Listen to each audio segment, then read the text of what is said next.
There's nothing quite like hearing the roar of classic race cars on a real track.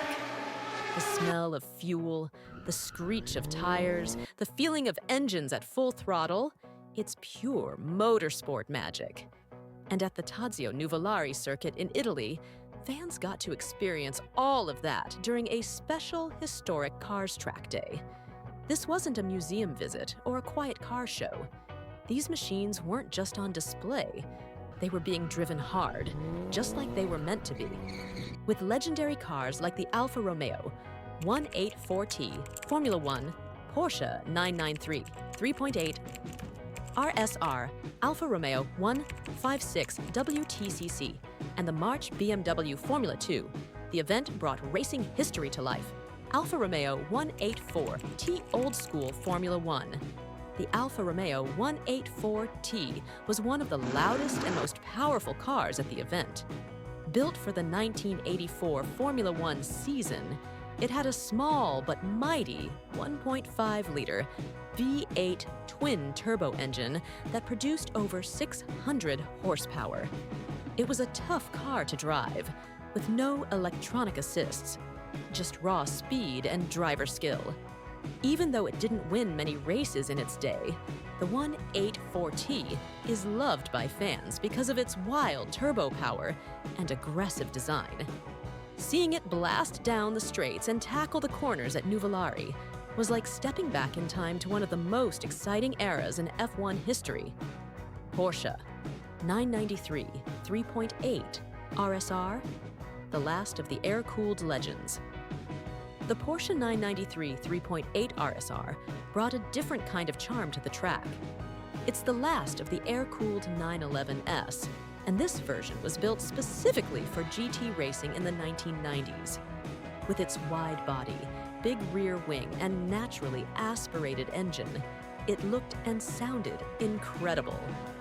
The flat-six engine made about 350 horsepower, and on the technical turns of this circuit, it showed off Porsche's famous handling and balance. Smooth, fast, and precise. It was a joy to watch in motion and a reminder of why this era of Porsche is so iconic. Alfa Romeo 156 WTCC touring car thrills. Then came something completely different, the Alfa Romeo 156 WTCC. It didn't have the raw speed of the F1 car or the classic beauty of the Porsche, but it had something else: attitude. This car raced in the World Touring Car Championship in the early 2000s. With a 2.0-liter engine, front-wheel drive, and a sequential gearbox, it was built for close racing, tight turns, and aggressive driving. On track, it attacked every corner like it was in a real race. The tires squealed, the engine screamed, and it brought smiles to every face watching. March-BMW Formula 2, pure racing feel. The last big highlight was the March-BMW Formula 2 car, a reminder of how simple and pure racing used to be. With around 300 horsepower and weighing barely over 500 kilograms, it didn't need massive power to be fast. This car came from the 1970s and 1980s, when Formula 2 was where young drivers went to prove themselves before moving to F1. No electronic aids, no fancy computers, just a driver, a light chassis, and a screaming engine. It moved like it was part of the driver's body, and every twitch of the wheel could be seen from the stands. This track day was more than just a cool event. It was a reminder of how far motorsport has come and how much love people still have for classic race cars.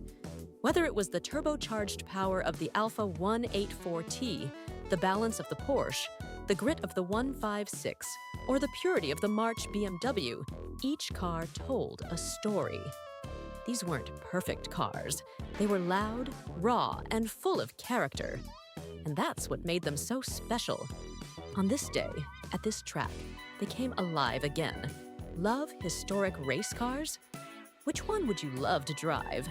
The Formula 1 beast, the Porsche legend, the feisty touring car, or the featherweight F2?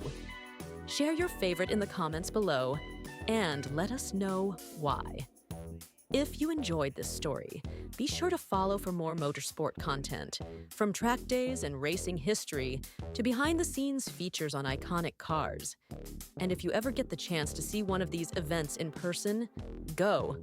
Because some things, like the sound of a classic engine at full throttle, you just have to experience for yourself.